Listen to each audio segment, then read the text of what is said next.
Bueno, ¿cómo están, iglesia? Dios les bendiga. ¿Todo bien? Bueno, los saludo, les felicito porque un domingo a las 5 de la tarde con lluvia y todo venir. En serio, gracias por poner a Dios en primer lugar. Vamos a ir a la palabra de Dios, Salmo 73.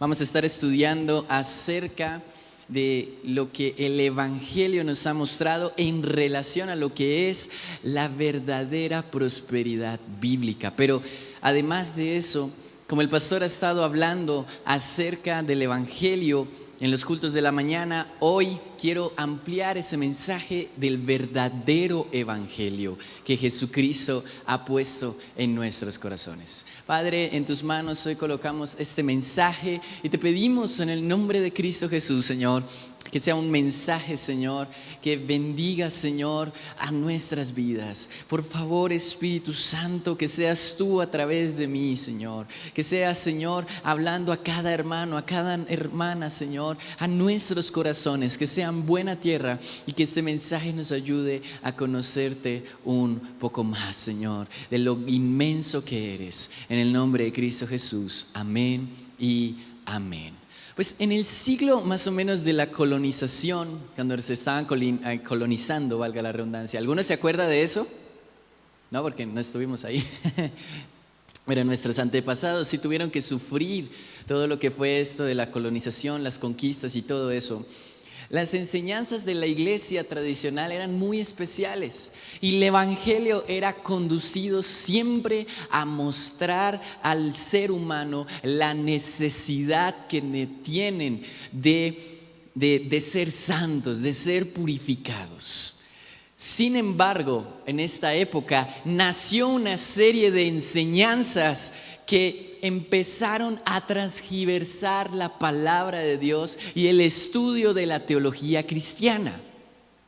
Teología, teo, Dios, logos, estudio o visión. Pues nació lo que llamamos la teología liberal. Una teología bastante peligrosa que aunque usted no crea, hoy está metida en muchas de nuestras iglesias. Pues es una teología donde el centro de la enseñanza bíblica no se basa en Dios, sino en el ser humano. Yo tuve que ver un poco de teología liberal cuando estaba en la universidad, porque los psicólogos, muchos de los psicólogos están de acuerdo con esta postura de la teología liberal, que se centra en la autorrealización del hombre. Además de eso, niega y rechaza todos los eventos milagrosos en la Biblia. Todo lo que es, por ejemplo, el diluvio. ¿Cuántos se acuerdan del diluvio de Noé? Amén. ¿Cuántos se acuerdan de los milagros en el desierto que hizo Dios en medio del pueblo de Israel? La nube de día y la columna de fuego. ¿Cuántos se acuerdan las promesas que Dios hizo y que cumplió? Pues la teología liberal rechaza todo esto, enseñándolas como mitos, enseñándolas como parte de la cultura para dejarnos una enseñanza. Ahora, sí es cierto que cada uno de estos milagros nos dejan a nosotros una enseñanza específica, pero que ocurrieron, porque Dios es un Dios de milagros. Dios es un Dios que hace las cosas mucho más allá de lo que podamos imaginar. Y esto no solamente está avalado por la historia, sino también por la ciencia. Pues no sé si usted se acuerda, en un episodio en el pueblo de Israel, Dios detuvo el sol. Estudios de la NASA han confirmado efectivamente que hace miles de años, disculpen, el sol se detuvo por un tiempo. Y específicamente cuadra con los mismos tiempos bíblicos donde ocurrió. Tremendo, ¿no? Entonces, la teología liberal ha desechado todas estas cosas y ha acomodado la Biblia, pues una de sus principales posturas es que el cristianismo debe acomodarse a las épocas del mundo, a lo que estamos viviendo. Entonces, si por ejemplo hoy en día está de moda, no sé, la fornicación, el adulterio, la teología liberal va a moldear las escrituras para que se justifique eso, ya que el centro es las personas, los seres humanos y no Dios. Y por eso ha hecho tanto daño, porque el centro del Evangelio no es el ser humano. El centro del Evangelio es lo que Jesús, el Hijo de Dios, ha hecho por el ser humano. Y tenemos que tener cuidado porque el lenguaje que usa puede llegar a engañar a las personas. Aunque está muy basada en el humanismo, si hay algo de cierto es que el ser humano es muy valioso y muy importante. No por nada en la creación, en Génesis, la cereza del pastel, por así decirlo, la cereza de la creación fue el ser humano, donde Dios mostró su máximo amor y esplendor. Y hoy tú y yo somos valiosos, pero somos valiosos por lo que Jesús ha hecho en nosotros, mas no por lo que nosotros hagamos. Y eso tiene que quedar muy claro en nuestros corazones. Y de esta teología evolucionó a una teología que muy probablemente usted ha escuchado en los últimos tiempos, y es la teología de la prosperidad. ¿Cuántos la han escuchado? Levanten la mano. La teología de la prosperidad. Pues la teología de la prosperidad tiene un gran problema, y es que está basada en el hombre y en las riquezas materiales. Entonces le van a decir a usted, si quieres ser bendecido, así de grande tiene que ser tu ofrenda monetaria. Es bastante triste porque eso no es lo que enseña la palabra de Dios. La teología de la prosperidad enseña que un cristiano es bendecido y amado por Dios por sus riquezas y por sus bienes materiales. Y si hay un cristiano que está en pobreza, que está en problemas, entonces no es bendecido por Dios. Además de esto, exalta la figura de los ministros, exalta la figura de los pastores o los apóstoles o los profetas, como ellos bien se hacen llamar. Y entonces ellos dicen que entre más tú bendigas el ministerio del pastor, más bendecida va a ser tu estancia espiritual, lo cual nuevamente tiene algo de cierto. Claro, Dios honra a los que honran. ¿Cuántos dicen amén? Si tú obedeces a tu pastor, si tú amas a tu pastor, lo bendices. Pero la teología de la prosperidad dice básicamente que esto es obligatorio, que esto tiene que estar sí o sí, de alguna manera, en tus recursos económicos, bendecir al pastor económicamente, lo cual es una bendición. Pero ellos dicen que si no lo haces, entonces eres maldito. Imagínese eso. Transgiversan una verdad. Claro, cuando bendecimos a nuestros pastores hay una bendición enorme, pero ellos lo llevan a un extremo, donde prácticamente todos tus recursos tienen que ir allá. No enseñan acerca de la buena administración, sino que hablan solamente bonito para las personas. ¿A quién no le gusta que hablen bonito? Y usan la manipulación para sacarle dinero a las personas. En una ocasión, un pastor en Estados Unidos, para que vea cómo son sus enseñanzas, le dijo a la iglesia: Dios me habló por medio de un sueño, porque en la teología de la prosperidad estos ministros o estos trabajadores de ahí o estos predicadores de esta enseñanza enseñan que los pastores son los únicos que tienen revelaciones divinas extraordinarias, y esto no es cierto, porque la palabra de Dios dice que Jesús es nuestra máxima revelación. Entonces este pastor llegó y le dijo a su congregación: hermanos, en la noche Dios me habló y me dijo que tenía que cambiar mi jet privado por un nuevo jet privado para poder llevar el evangelio a diferentes personas, a diferentes naciones. Y entonces él dice: y yo me preocupé porque yo le dije al Señor, ¿cómo voy a pagar este jet privado nuevo? Y el Señor supuestamente le dijo en oración que la iglesia iba a tener que pagar ese avión. Cuando salió la noticia, muchos de nosotros, los pastores y los que hemos estudiado la palabra de Dios y tratamos de mantener la sana doctrina, dijimos: es imposible que la gente le crea. ¿Cómo se van a creer eso? Es absurdo. Pero hubo gente que a pesar de que sonaba absurdo, cayó en esta mentira. Imagínense eso. Entonces, la palabra de Dios nos muestra acerca de una falsa prosperidad. Hay gente que puede tener mucho dinero, muchos recursos, pero eso no significa que estén siendo prósperos. Salmo 73 nos habla al respecto de eso. Y esto es tremendo, mis hermanos, porque la palabra de Dios es clara y nos dice con qué tenemos que tener cuidado y cuidarnos de estas falsas enseñanzas que muchas veces se presentan. Pues dice la palabra de Dios, es el Salmo de Asaf, un hombre que servía en la casa de Dios, un hombre que amaba a Dios y que escribía estos cánticos. Le dice al Señor: ciertamente bueno es Dios para con Israel, para con los limpios de corazón. ¿Cuántos de aquí somos limpios de corazón? 2. En cuanto a mí, por poco se deslizaron mis pies, casi resbalaron mis pasos, porque tuve envidia de los arrogantes al ver la prosperidad de los impíos. Los impíos, los necios, también pueden prosperar. También pueden tener riquezas. Y yo creo que muchos de nosotros nos hemos sentido como Asaf. Miramos a los ricos, cómo llegan sus dineros y decimos: ¿por qué ellos prosperan siendo tan malvados? Mis hermanos que vivieron la década de los 80, la década de los 90, tuvieron que vivir la prosperidad de los narcotraficantes. Y muchos, aún sabiendo las atrocidades que ellos hacían todos los días, yo creo que muchos se preguntaban por qué ellos, siendo tan malos, eran tan prósperos. Pues el Salmo sigue diciendo: pues para ellos no hay dolores de muerte, más bien es robusto su cuerpo.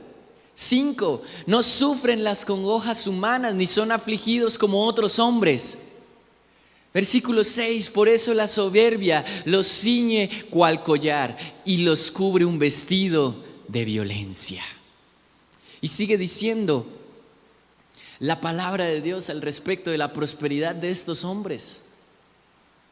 Ahora el versículo 13, nos saltamos, dice el salmista tenía tanta envidia, tenía tanta cuestión por lo que estaba pasando, que llega incluso a aclarar, a hacer esa afirmación que me parece bastante fuerte. Y dice: ciertamente en vano he mantenido puro mi corazón y he lavado mis manos en inocencia.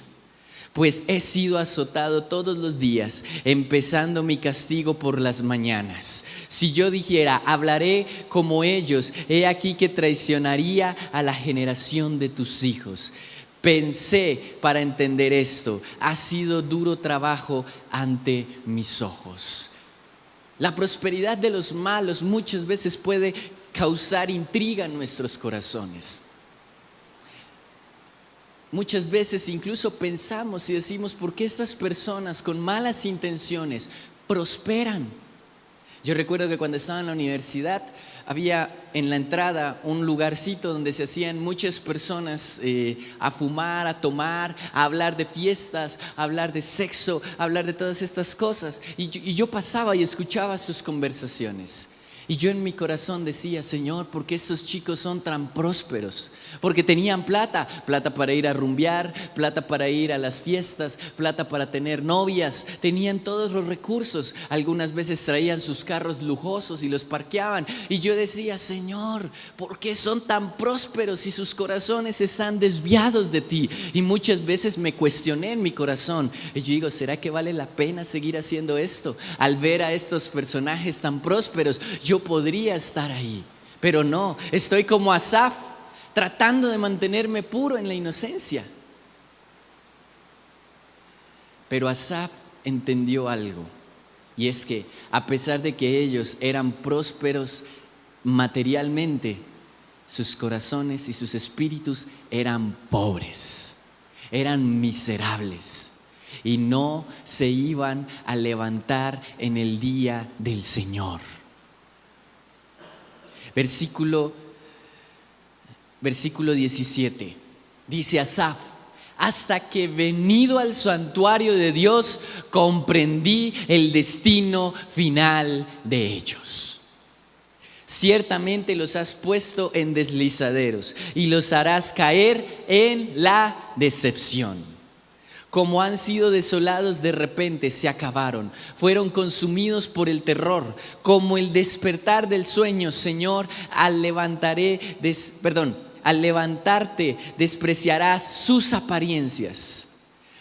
De veras se amargaba mi corazón y en mi interior sentía pulsadas, pero yo era ignorante y no entendía. Yo era como un animal delante de ti. Con todo, yo siempre estuve contigo. Me tomaste de la mano derecha, me has guiado según tu consejo y después me recibirás en gloria. Y este versículo creo que resume todas las metas, todos los sueños que nosotros tenemos que tener. Y dice: ¿a quién tengo yo en los cielos? Aparte de ti, nada deseo en la tierra. Solamente al Señor deseo. Miremos el final de los narcotraficantes y los sicarios. Tristes finales. Muchos de ellos estaban en prisión, muchos de ellos fueron asesinados y hoy todas las riquezas que tenían aquí se quedaron. No se las llevaron para el cielo. Sus carros lujosos aquí están. Probablemente muchos de ellos están en una chatarrería.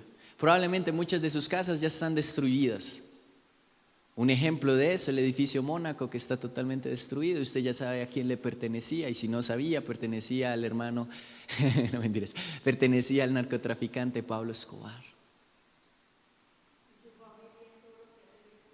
Y su familia, todo lo que ha podido pasar. La casa alemana en Armenia está hoy hecha pedazos.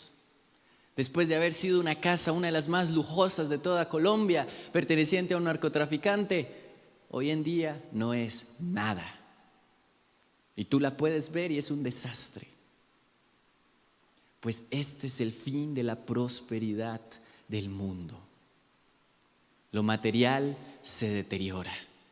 Y muchas veces, como el salmista, al principio tenemos nuestra mirada en lo material, pensando que entre más dinero tengamos, más bendecidos somos. Y no, entre más estemos con Jesús, más bendecidos seremos. Porque dice el versículo 26, mi cuerpo y mi corazón desfallecen. Esto se va a acabar. Este hermoso cuerpo, este hermoso rostro que usted está viendo aquí al frente, hermano, se va a acabar. Ese talento que tengo en la música, el cual es para Dios, algún día ya no podré.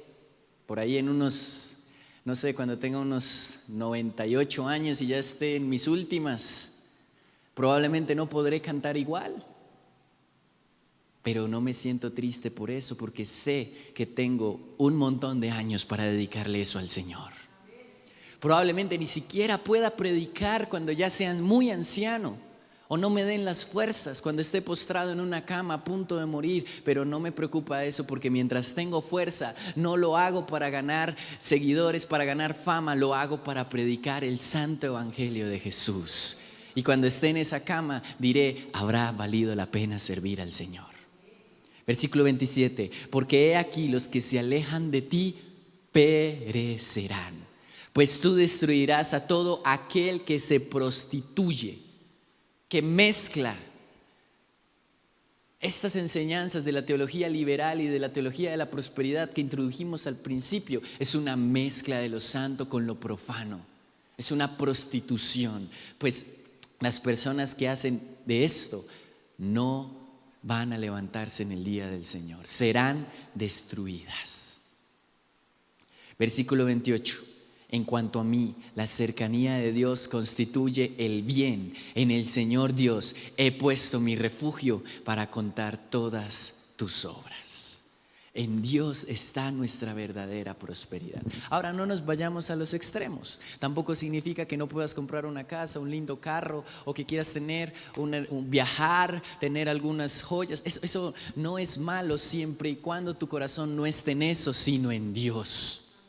Porque tenemos que administrar para vivir bien.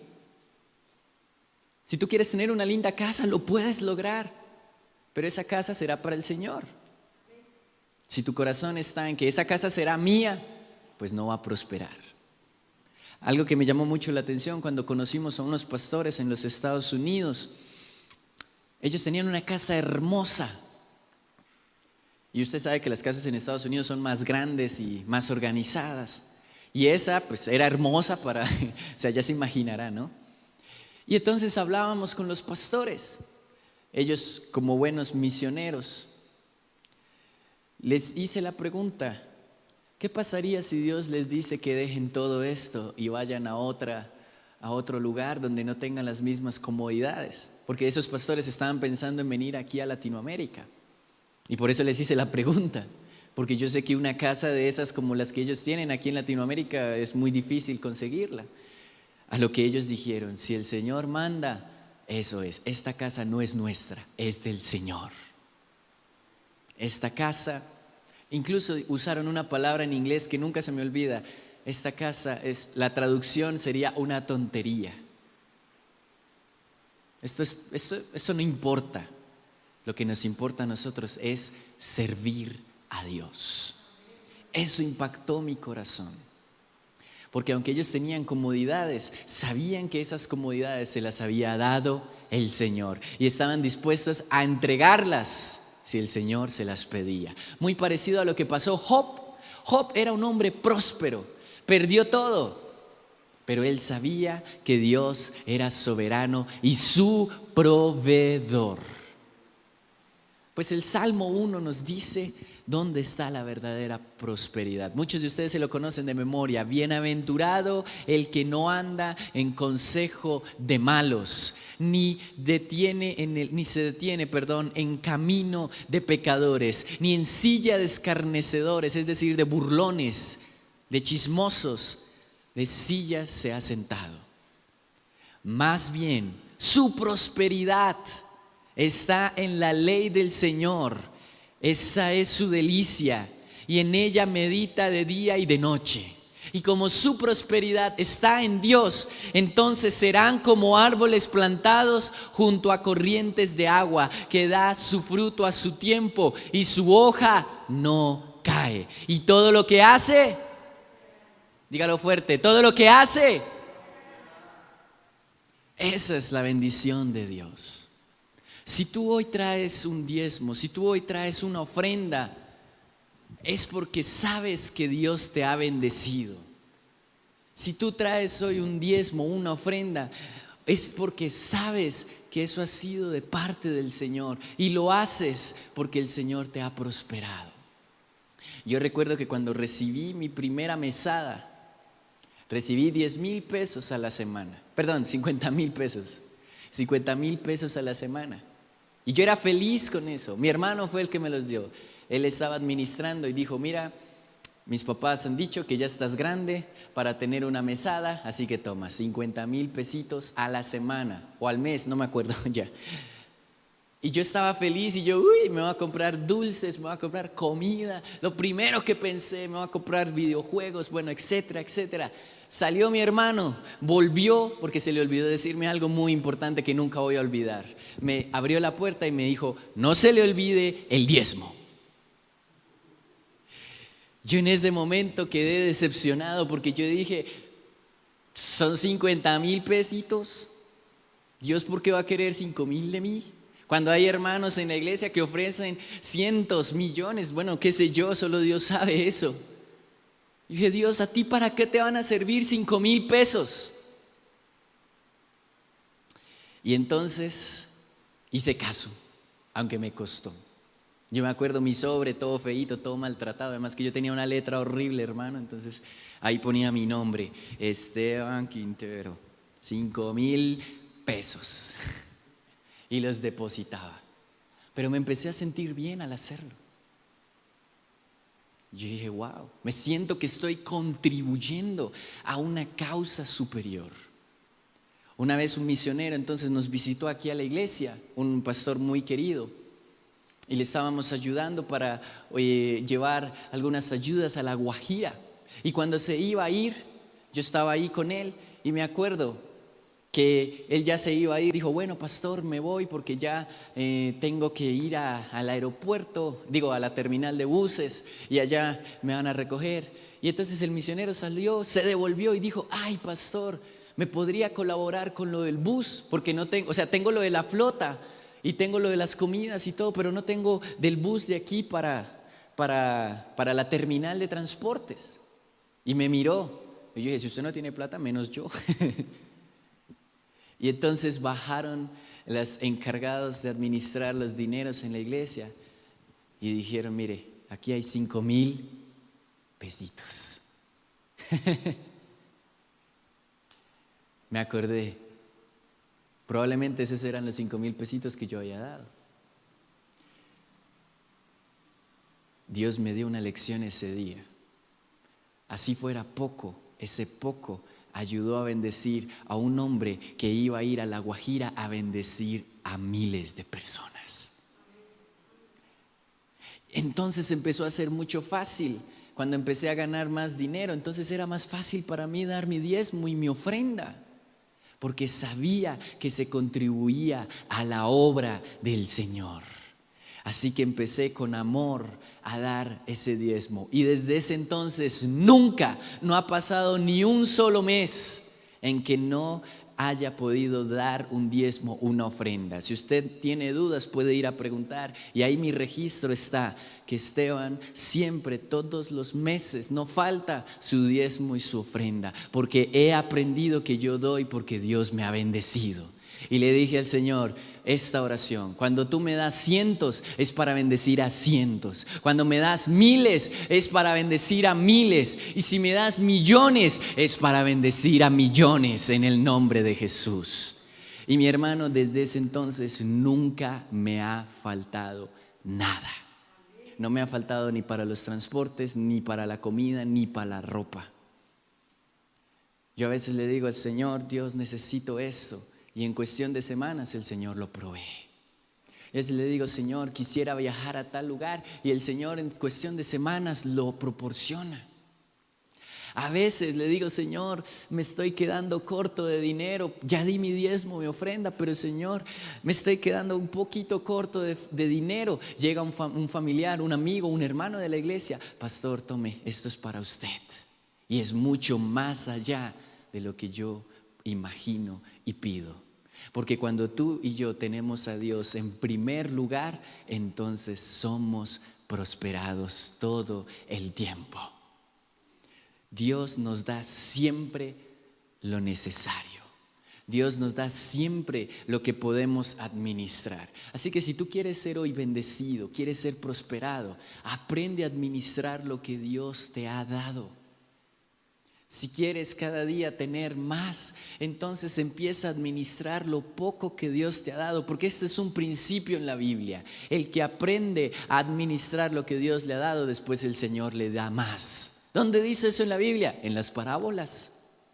Dios le dio a uno 5 talentos, a otro 13, a otro 1. El que tenía 5 aprendió a administrar esos 5. ¿Y qué pasó? El Señor lo multiplicó. El que tenía 3 los administró bien, y el Señor, ¿qué hizo? Los multiplicó. El que tenía solo 1 lo guardó, se lo guardó para él. ¿Y qué pasó? Le fue quitado. Incluso lo poco que tenía le fue eliminado. Por eso, mis hermanos, la verdadera prosperidad está en guardar la palabra de Dios. La verdadera prosperidad está en dejar que Dios sea el primero en nuestras vidas. Porque otro principio que está en la Biblia: de la obediencia viene la bendición. Dígalo conmigo: de la obediencia viene la bendición. Si tú obedeces a Dios, vas a ser bendecido. ¿Cuántos dicen amén? Pero no obedecemos a Dios para que nos bendiga. Obedecemos a Dios porque lo amamos. Obedecemos a Dios porque Él lo dio todo por nosotros. Hoy celebramos la Santa Cena. Tú sabes lo que Jesús hizo por ti. Llevó esa cruz, la llevó hasta el último momento. Su última gota de sangre fue derramada en esa cruz ¿Cómo, después de haber soportado todo eso por mí, cómo no voy a obedecer al Señor? ¿Cómo no le voy a decir sí, Señor? ¿Cómo no le voy a alabar? ¿Cómo no le voy a exaltar? ¿Cómo no le voy a dar mi tiempo? ¿Cómo no le voy a dar mis recursos? ¿Cómo no le voy a dar mis sueños? Por eso, iglesia, quiero que esto quede en tu corazón. La verdadera prosperidad está en la obediencia a Dios. ¿Cuántos dicen amén? Y quiero terminar ya con este pequeño testimonio. Desde los 16, 17 años empecé a servir a la iglesia en todo. Venía aquí temprano, trataba de limpiar el piso, de ayudar a organizar las sillas cuando estábamos allá en el otro local. Me preocupaba porque todo estuviera bien. Veía a los muchachos de la alabanza ensayar en la noche y me quedaba ahí soñando con eso. Mi abuelo murió, me dejó su guitarra y empecé a aprender guitarra. Después le dije a los muchachos de la alabanza, bueno, me gusta cantar, podría entrar. Y empecé a cantar en la alabanza. Luego de cantar en la alabanza, el Señor me permitió también tocar instrumentos. Luego, era adolescente, ¿no? Tenía mucho tiempo libre. Luego entré a la universidad y empezaron las ocupaciones. Yo no venía a la iglesia entre semana porque estaba en la universidad estudiando, pero igual tenía el tiempo. Y recuerdo que en la universidad Dios me dijo muy claramente, ¿por qué no vas a la iglesia? Te necesito en la iglesia. Y yo dije, bueno, está bien. Terminaba mis estudios, agarraba un bus, 1 hora se demoraba el bus en venir aquí a la iglesia y me tocaba caminar. Entonces aprovechaba ese tiempo para estudiar, para hacer tareas, para escuchar cosas de psicología, estudiar para exámenes. Llegaba aquí a la iglesia, ayudaba a preparar todo, empezaba la alabanza, la adoración, empezaba el tiempo de oración, empezaba el culto de la iglesia, ayudaba a encender los equipos, a mantener todo, que si el pastor necesitaba algo, ahí estaba yo. Y entonces mi vida empezó a ser universidad, iglesia. Y muchas veces, muchos chicos me decían, ¿para dónde vas tan rápido? Y yo decía, para la iglesia. Y ellos me decían, definitivamente estás loco. Un viernes en la noche, mientras mis amigos decían, vamos a fiestas, vamos a parrandas, yo decía, qué pena, tengo que ir a la iglesia. Los sábados estaba aquí en jóvenes y los domingos todo el día, desde la mañana hasta en la noche.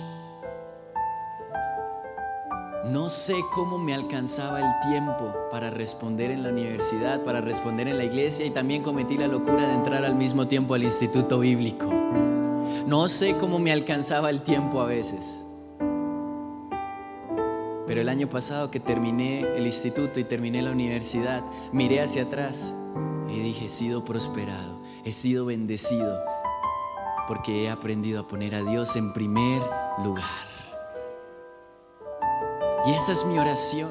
Señor, no dejes, no permitas que algo o alguien te quite el primer lugar. Porque como dice el salmista Asaf, ¿qué yo quiero de esta tierra? Nada. Con Dios es todo lo que necesito y todo lo que quiero y lo que anhelo. Colócate de pie conmigo y vamos a adorar al Señor y le vamos a decir, Señor, tú eres lo que yo quiero. Tú eres lo que yo anhelo.